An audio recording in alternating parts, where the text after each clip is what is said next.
Gloire à Dieu. Amen. Je suis content d'être ici avec vous ce soir, de vous les frères, n'est-ce pas Dieu. Et je vous souhaite à tous, bien sûr, une très bonne année dans le Seigneur. Que Dieu nous bénisse à tous, que Dieu vous bénisse. Bénisse soit Dieu, que Dieu bénisse votre vie spirituelle, vos familles. Nous avons besoin de voir des changements. Amen. Bénisse pas Dieu. Mais il ne faut pas oublier que si on veut voir des changements, il y a aussi notre part à nous. Il faut savoir que nous avons tous reçu une mesure de foi qui est différente les uns des autres. Mais n'oublions pas quelque chose d'essentiel, c'est que la foi demande qu'une chose. Elle demande qu'à prospérer.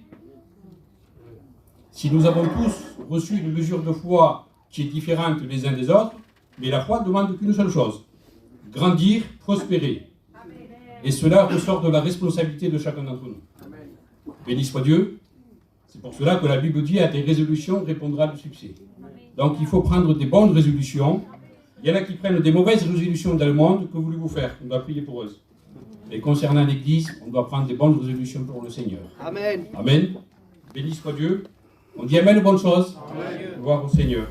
Béni soit Dieu. Donc voilà, j'aimerais partager avec vous une pensée que Dieu a mise dans mon cœur. Et sans aller plus loin, je vais faire une lecture. Après, je demanderai à mon frère Elfouni et l'Ancien qui puisse prier pour moi. Allez, on va faire la lecture dans le deuxième livre des rois.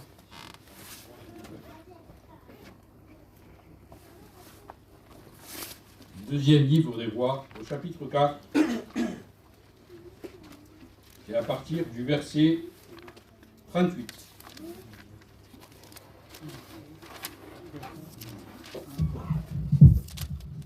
Voilà, je fais la lecture. Deuxième livre des rois, chapitre 4, et à partir du verset 38. Élisée revint à Gilgal. Or, il y avait une famine dans le pays.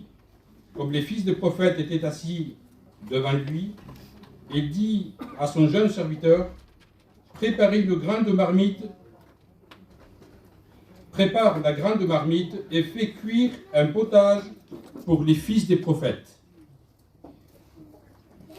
L'un d'eux sortit dans la campagne et ramassa des légumes. Il trouva une vigne sauvage et ramassa des colocanes sauvages. Plein son vêtement. Quand il rentra, il les coupa en morceaux dans la marmite du potage, car on ne savait pas ce que c'était. Verset 40, on servit à manger à ses serviteurs, à ses hommes, mais dès qu'ils eurent mangé du potage, ils s'écrièrent: la mort est dans la marmite. Homme de Dieu. Et ils ne purent manger. Élisée dit: prenez de la farine. Et il en jeta dans la marmite. Et dit: sers à ces gens à manger, qui mangent. Et le récit nous dit que plus rien de mauvais se trouvait dans la marmite, dans la soupe. Gloire à Dieu. Voilà, tu pries pour moi. Seigneur, merci. Béni soit Dieu. Que le nom du Seigneur soit béni et glorifié.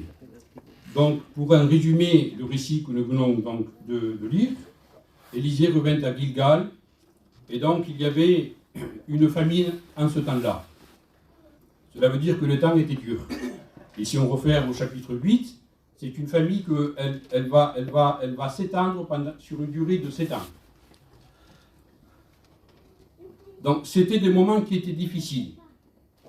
Et c'était des moments où il fallait vraiment s'accrocher à Dieu. Il fallait vivre vraiment près de Dieu. Et puis nous voyons que les fils des prophètes sont là. Et puis ils sont réunis autour du prophète Élisée, que c'était ce grand homme de Dieu, c'était leur père spirituel. Et puis ils désiraient apprendre. Ils désiraient apprendre de l'homme de Dieu pour savoir, parce que vous comprenez bien qu'on ne travaille pas à l'œuvre de Dieu en étant ignorant. Dieu ne désire pas qu'on soit dans l'ignorance. Dieu ne désire pas que tu sois dans l'ignorance. Jésus va dire: vous connaîtrez la vérité vous affranchira. Amen. Donc il y a quelque chose à découvrir de la part de Dieu. Et puis ces hommes-là, ils étaient là, puis ils désiraient vraiment apprendre de l'homme de Dieu ce qu'il fallait faire pour travailler à l'œuvre de Dieu. puisqu'ils avaient ce désir, ils désiraient apprendre ce qu'il fallait faire pour travailler à l'œuvre de Dieu, mais aussi apprendre surtout ce qu'il ne fallait pas faire.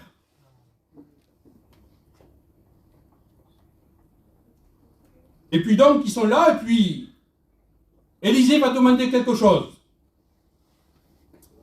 C'était des serviteurs qui étaient avec lui, les fils des prophètes étaient là, et puis c'était un temps de famine, et puis il va demander quelque chose. Il va demander de faire cuire un potage.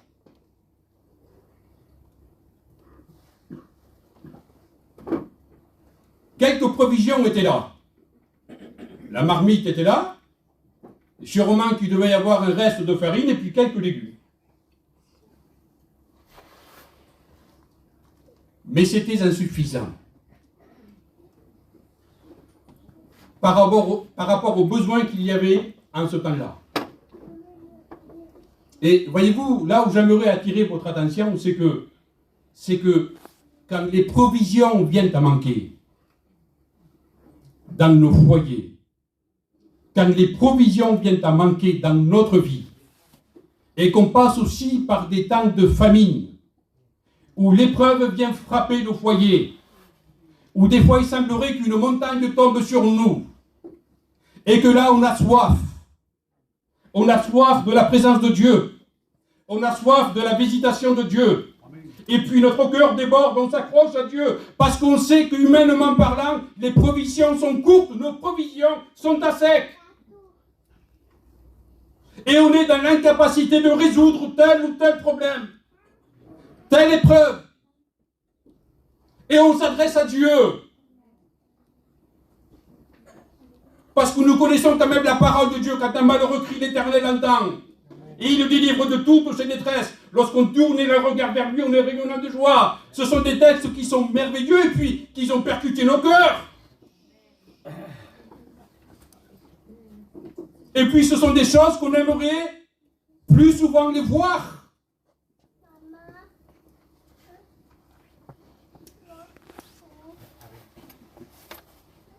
Quand on passe par la disette, quand l'épreuve vient t'attaquer, et qu'elle nous tombe dessus, alors il suffit tout simplement de s'adresser à lui. Amen. Parce qu'un jour, il a dit ces paroles-là. Il a dit, demandez, et vous recevrez. Que le nom du Seigneur soit béni et glorifié. Écoutez, cela me fait penser à un moment donné, quand Jésus va être là, et qu'il va y avoir, les gens vont se réunir autour de lui. Et quel auditoire! 5000 personnes. Sans compter les femmes et les enfants.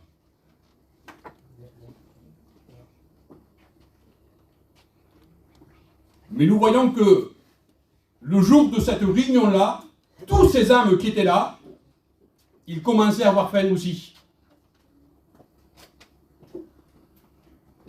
Et puis voilà que Philippe était là, et puis il va dire, Seigneur, même avec 200 deniers, on n'aurait pas assez pour que chacun en reçoive un peu. 200 deniers, ça commençait à faire quand même une somme importante, parce qu'un denier, c'était le salaire d'un salarié, d'une journée de travail.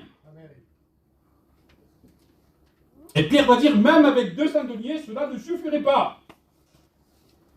André, qui était à son côté, le frère de Pierre, va dire, Seigneur, il va dire, il y a quelqu'un ici, il y a un jeune garçon, qui a 5 pains et 2 poissons. Amen. Amen. C'était ça, les frères. Amen. C'est pas grand-chose.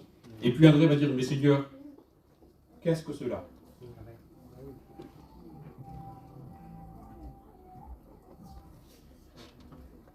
Par rapport à tous ces besoins qui étaient là, je peux vous dire que bien des fois, nous sommes à court de moyens. Nous ne possédons un Dieu qui est immensement riche. La Bible dit que le ciel est son trône et la terre est son marchepied. Et voyez-vous, c'est à partir du peu que ce garçon avait que Dieu va agir. La Bible dit que Jésus va prendre le pain. Il rendit grâce. Et là, il va y avoir, le miracle va tomber du ciel. À ce moment-là, écoute-moi bien, Jésus va demander qu'il soit rangé. Il va faire des rangées. Il va faire des rangées. Et puis là, c'est Jésus qui va faire, qui va prendre la main dans le panier, qui va sortir les pains et les poissons, et qui va distribuer. Écoutez-moi, il y avait 5000 hommes sans compter les femmes et les enfants. Pendant combien de temps que Jésus est resté en train de prendre du pain et de distribuer aux disciples? Le miracle, c'était un miracle en continu. Cela a dû durer des heures. Mais le Seigneur ne se fatiguait pas d'agir. Le Seigneur ne se fatiguait pas de bénir. Béni soit Dieu. Que le nom du Seigneur soit béni et glorifié. L'amour que Dieu a pour toi, c'est quelque chose qui nous dépasse. Et cela s'appelle le miracle de Dieu. Mais il va se passer quelque chose ici dans cette histoire-là. C'est que quand Élisée va demander de faire ce repas, parce que les fils de prophètes avaient faim, et que c'était un temps de famine, la Bible dit que l'un de ses serviteurs va sortir dans les champs et il va cueillir quelque chose qu'il ne connaissait pas.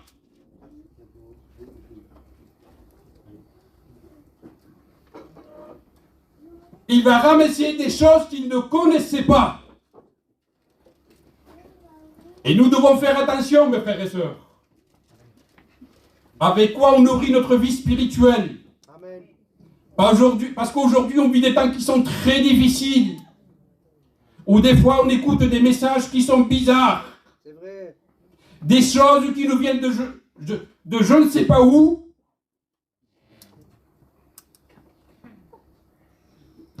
Et un grand nombre sont attirés par ces messages-là. Mais cela ne doit pas nous étonner parce que l'apôtre Paul en parle. Il va dire que dans les derniers temps, quelques-uns abandonneront la foi. Ils vont se détourner de Dieu. Parce qu'ils vont être attirés par un évangile nouveau. Par des doctrines de démons. Et on vit ces temps-là.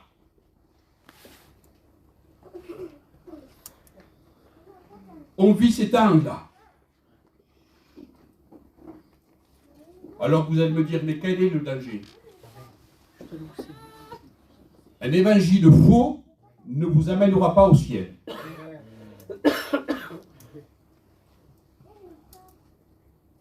Vous comprenez ceci? Un évangile faux ne vous amènera pas au ciel. Amen. Il vous laissera dans la confusion. Il va vous tromper.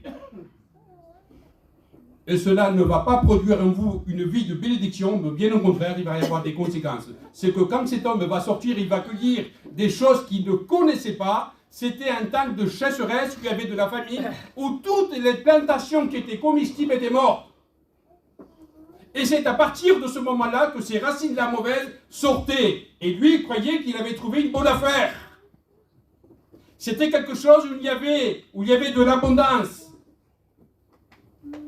Il prit des coloquintes sauvages. D'autres hommes ont traduit par des concombres sauvages. Ils avaient l'apparence d'un légume, d'un fruit, mais ce n'était pas comestible.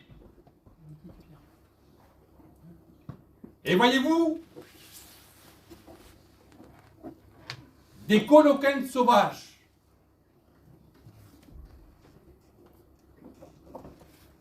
Alors, qu'est-ce que ça veut dire cela pour l'Église?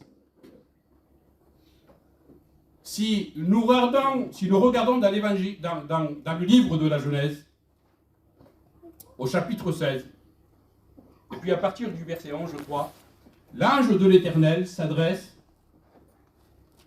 à Agar. Il lui dit, Agar, tu vas enfanter un fils. Écoutez-moi bien. Agar, tu vas enfanter un fils et tu lui donneras le nom d'Ismaël. Et puis l'ange ici va révéler le caractère du fils qui allait naître. Et lui dit, Ismaël sera comme un âne sauvage. Et quel est le résultat? C'est que Dieu lui dit, il sera comme un âne sauvage, il va dire, sa main sera contre tous, et la main de tous sera contre lui. Et voyez-vous ici, ce qui pose problème, ce n'est pas l'animal en question, ce n'est pas que le fait que Dieu ait dit qu'Ismaël serait comme un âne, parce que dans la Bible, il y a des animaux qui ont bien plus mauvaise réputation qu'un âne sauvage, plutôt qu'un âne, mais c'est le mot sauvage qui pose problème. Coloquinte, sauvage, âne, sauvage. Et ce qui pose problème dans l'Église, c'est le mot sauvage. Et cela équivaut, cela représente une mentalité sauvage, une nature sauvage est une personne qu'on ne peut pas maîtriser, premièrement. Deuxièmement, qui vit loin de toute autorité, qui n'est pas soumis à toute autorité. Quel est le résultat? C'est que sa main est contre tous. Et la main de tous sont contre lui. C'est-à-dire qu'il n'y a pas d'accord, ils ne s'accordent pas. Et vous allez me dire, oui, mais qu'est-ce que cela représente? Cela représente tout simplement les œuvres de la chair dans l'Église.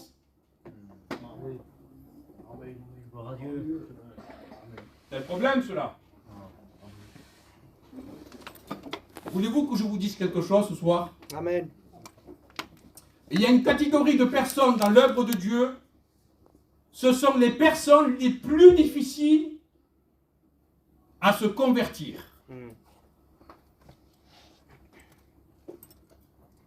Ce sont les coloquins sauvages dans l'Église. Ce sont des gens qui sont passés par l'eau du baptême, qui ont enterré l'Église, qui pensent qu'ils sont sauvés, mais qu'en réalité ils ne le sont pas. Savez-vous pourquoi? Parce qu'il n'y a pas de nouvelle naissance en eux. Et quand moi je veux intégrer l'Église avec ma pensée à moi, quand je veux travailler à l'œuvre de Dieu avec ma mentalité, avec mon esprit charnel, parce que n'oublions pas que Ismaël était né non pas selon le plan de Dieu, mais selon le calcul de l'homme. Vous comprenez cela? Vous comprenez cela? Et quand on travaille à l'œuvre de Dieu selon ma mentalité à moi, avec ma pensée à moi et non selon la volonté de Dieu, c'est là que l'apôtre Paul va dire, même si j'aurais à avoir un gros cerveau, Paul va dire, la lettre tue. Elle n'édifie pas. Et aujourd'hui, nous avons besoin de construire ensemble. Amen. Nous avons besoin d'une église qui grandit. Que des âmes soient sauvées. Amen. Mais l'apôtre Paul va dire, c'est l'esprit qui vivifie. Amen. Que le nom du Seigneur soit béni et glorifié. Dieu est capable de faire des grandes choses. Amen. Dieu est capable de faire des grandes choses. Amen. Même l'homme le plus pécheur de toute la terre, Dieu est capable de le briser. Amen. La Bible dit que là où le péché abonde, la grâce de Dieu surabonde. Est-ce que vous le croyez cela? Amen. Je le crois de tout mon cœur. Béni soit Dieu, parce que Dieu est tout puissant. Mais n'essaye pas de jouer la comédie. C'est vrai.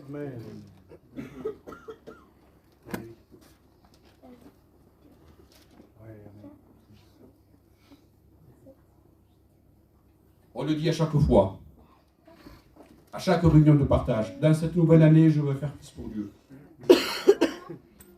Alors la Bible dit parler, mais agissez. Amen. Vous comprenez ceci? L'apôtre Pierre, à un moment donné, ça faisait déjà un certain temps qu'il suivait le Seigneur, et puis il va se permettre de dire des choses qu'il n'était pas en mesure d'accomplir. Savez-vous pourquoi? Bien qu'il suivait Jésus, hein? Parce que jusqu'à ce jour-là, il n'était pas réellement converti.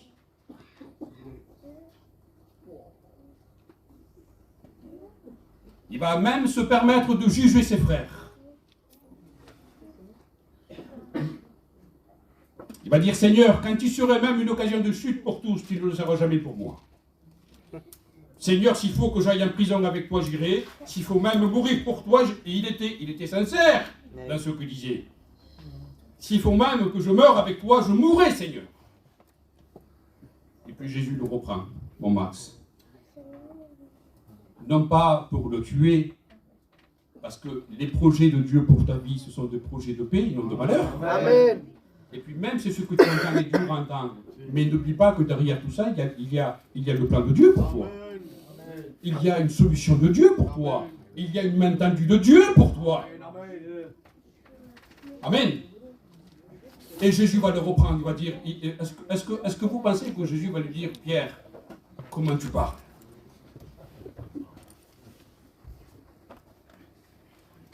Il va dire, Pierre, il va dire en vérité, il va dire, cette nuit même, avant que le coq chante, tu me renieras 3 fois.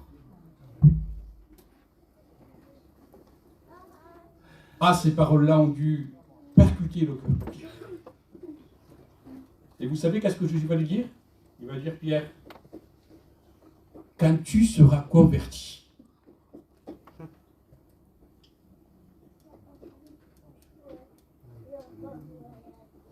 fais du bien à tes frères, affermis-les. Amen.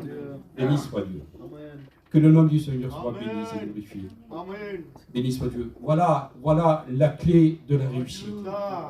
Au lieu de faire des grands projets, de faire... Non, Dieu va dire, convertis-toi déjà. Amen. Béni soit Dieu. Fais la volonté de Dieu. Amen. Fais la volonté de Dieu. Et la volonté de Dieu ce soir, c'est que tu viennes à lui. La volonté de Dieu, c'est que ce soir, tu reconnaisses ton état. Béni soit Dieu. Parce que Pierre, lorsqu'il va le renier, la Bible dit qu'à partir de ce moment-là, il va pleurer amèrement. Il va se repentir. Béni soit Dieu. Et nous savons, nous connaissons tous que lorsqu'il va être rempli du Saint-Esprit à la Chambrotte, à la Pentecôte, quand l'Église est née, nous voyons un tout autre Pierre. À ce moment-là, c'était un homme qui était rempli de l'Esprit de Dieu. Première prédication. 3000 âmes se sont converties. Amen. Quelle différence. Au début, il se permettait de parler sur ses frères.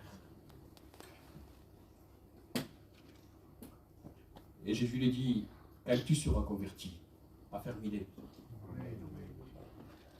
Béni soit Dieu. Alléluia. Que le nom du Seigneur soit béni et glorifié. Alors écoutez, il va se passer quelque chose de merveilleux. C'est que Dieu parfois a une façon de faire qui nous étonne. C'est Dieu. Il fait ce qu'il veut quand il veut. Béni soit Dieu. Mais l'essentiel, c'est qu'il puisse agir. Amen. Oui ou non? L'essentiel, c'est que Dieu puisse agir. Parce que quand cet homme-là, lorsqu'il va ramasser des coloquintes et qu'il va les introduire dans la marmite de l'église, comprenez ceci? C'est que ce manger-là n'était plus comestible.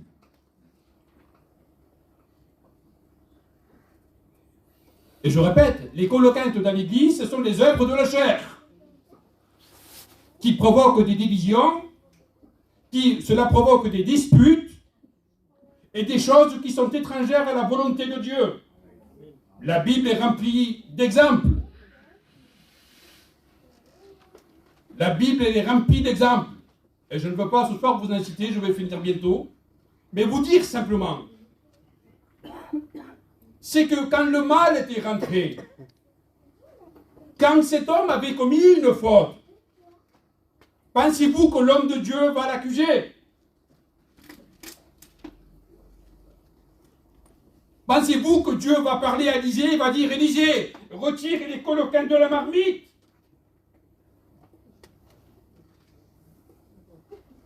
Dieu va dire, non, Élisée, laisse-les. Et bien que ces hommes avaient goûté, ils vont dire, la mort est dans la marmite. La chose n'allait pas.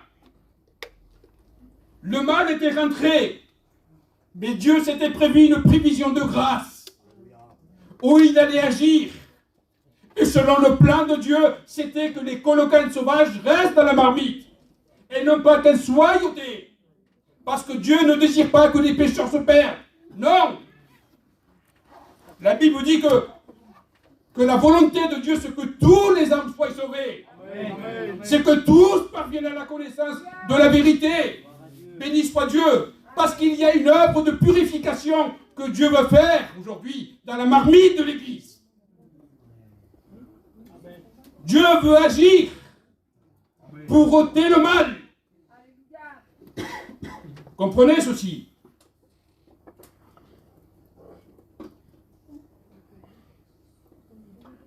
Vous permettez que j'aille un peu plus loin. Amen. Béni soit Dieu.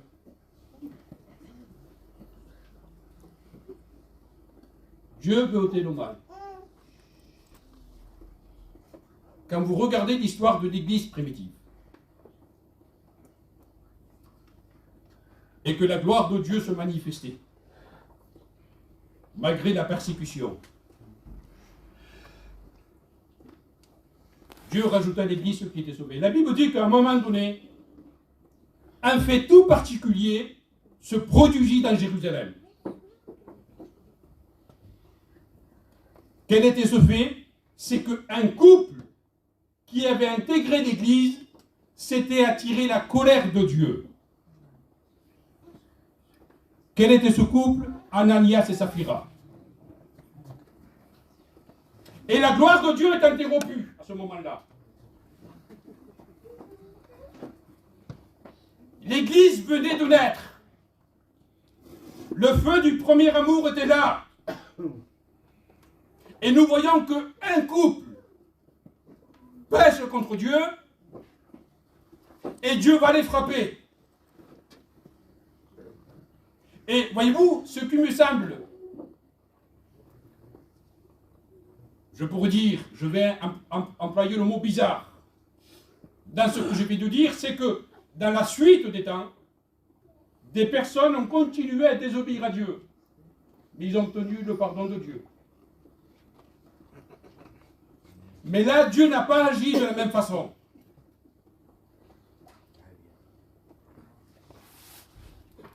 Puisque Dieu va les frapper, et Ananias et Saphira vont mourir instantanément. Et on pourrait dire, Seigneur, pourquoi que tu as agi ainsi? Tout à l'heure, je vous ai dit que pour que Dieu puisse agir, Dieu veut avant ôter le mal, le poison de l'Église. Et en ce qui concerne l'Église primitive, Dieu va agir ainsi. Pourquoi? Parce qu'il faut savoir à ce moment-là ce que l'Église primitive venait de naître. À Jérusalem, il n'y avait qu'une seule Église. Et c'était à partir de cette Église-là qu'une multitude d'autres Églises allaient naître. Que la semence allait être projetée aux alentours et jusqu'aux extrémités de la terre. Cela veut dire que c'était une Église qui avait de grandes responsabilités. Vous comprenez ceci? Et si Dieu aurait toléré ce péché dans l'Église, l'Église aurait perdu son témoignage. L'Église aurait perdu son témoignage, qui est sa force. Et Dieu ne l'a pas toléré. Le Seigneur ne l'a pas toléré. Dieu va agir selon sa justice.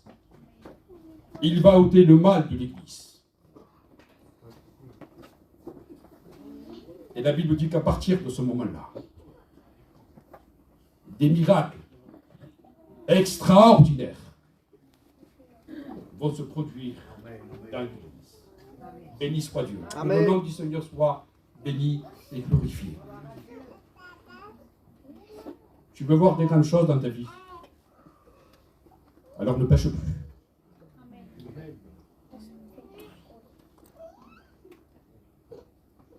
Comprenez ceci. Amen. Dieu ne tolère pas le mal. Ce que Dieu veut, va dire l'homme de Dieu, c'est votre sanctification. Et Amen. quand je dis cela, mes frères et sœurs, je ne sais pas pourquoi je parle ainsi. Mais quand je dis cela, je n'élève pas la barotte. Hein. C'est vrai. Ce que Dieu veut, c'est votre sanctification. Amen. Alors nous voyons que quand Élisée, lorsqu'il va voir que cet homme s'était trompé, qu'il avait ramassé donc ces fruits sauvages, ces colocanes sauvages, qui n'étaient pas comestibles, lorsqu'ils vont être introduits dans la marmite, et que quand ces hommes vont goûter et qu'ils vont dire la mort est dans la marmite, à ce moment-là, Élisée va recevoir un message du ciel. Quel était ce message? Laisse les colocanes de la marmite. Et je vais agir dans la marmite. Que le nom du Seigneur soit béni et glorifié. Alors, que faire contre les mentalités sauvages dans l'Église? Contre les rebelles, spirituellement parlant? Le désir de Dieu, c'est que ces personnes-là, le désir de Dieu, c'est que tu n'ailles pas dans le monde, mais bien au contraire. Peut-être que tu mènes ton combat pour venir à l'Église. Mais Dieu veut que tu restes dans l'Église. Amen. Ne sortez pas de l'Église. Restez dans l'Église. Parce que Dieu veut agir dans l'Église. Dieu veut agir dans l'Église. Alors que va-t-il dire l'homme de Dieu? Que va-t-il faire? Il va prendre un peu de farine. Tout simplement. Il va prendre un peu de farine, les frères. Il va la jeter dans la marmite. Et le miracle se produit. Alléluia. Sois béni. Le Seigneur veut faire cette œuvre de purification dans ton cœur. Laisse-le agir pour l'amour de Dieu. Amen. La Bible dit aujourd'hui, si tu entends sa voix, n'endurcis pas ton cœur. Amen. Laisse que Dieu agisse dans ta vie. Parce qu'il t'aime, il veut te sauver. Ne résiste pas à l'amour de Dieu. Ne résiste pas à son amour. Un homme a dit un jour que le chemin qui mène à l'enfer est un chemin qui est rempli de bonnes motivations.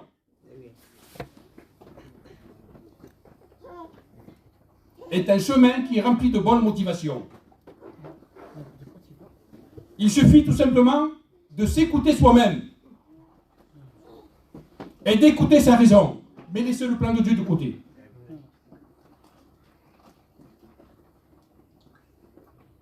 Alors, il est temps, la Bible dit, il est temps aujourd'hui. Il est temps aujourd'hui de chercher l'Éternel. Béni soit Dieu. Pourquoi je vous dis cela? Parce que l'apôtre Pierre va dire que son avènement est proche. Le Seigneur aujourd'hui est à la porte. Béni soit Dieu. Dieu veut œuvrer dans son Église pour faire une œuvre de purification, pour faire paraître devant lui, dira l'homme de Dieu, l'apôtre Paul, une Église sainte, Amen. sans tache, une iride. Gloire à Dieu. Et c'est cette véritable Église-là qui partira à la rencontre de Dieu. Amen. Amen. Béni soit Dieu. Amen. Alors, pour les enfants de Dieu, quel beau programme nous avons, béni soit Dieu. Amen. Mais pour celui qui est tiède,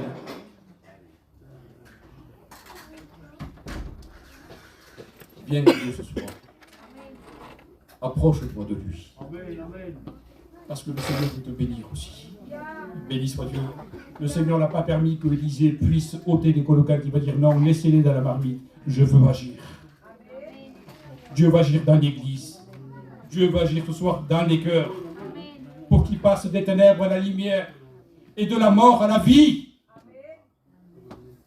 Et qu'ainsi, si le Seigneur revient ce soir, je vous dis bien, si le Seigneur revient ce soir, chercher son église, tu puisses partir avec lui. Amen. Béni soit Dieu. Voulez-vous compris le Seigneur? Amen. Gloire au Seigneur. Béni soit Dieu. T'adorons, Seigneur. Vous pouvez demander à mon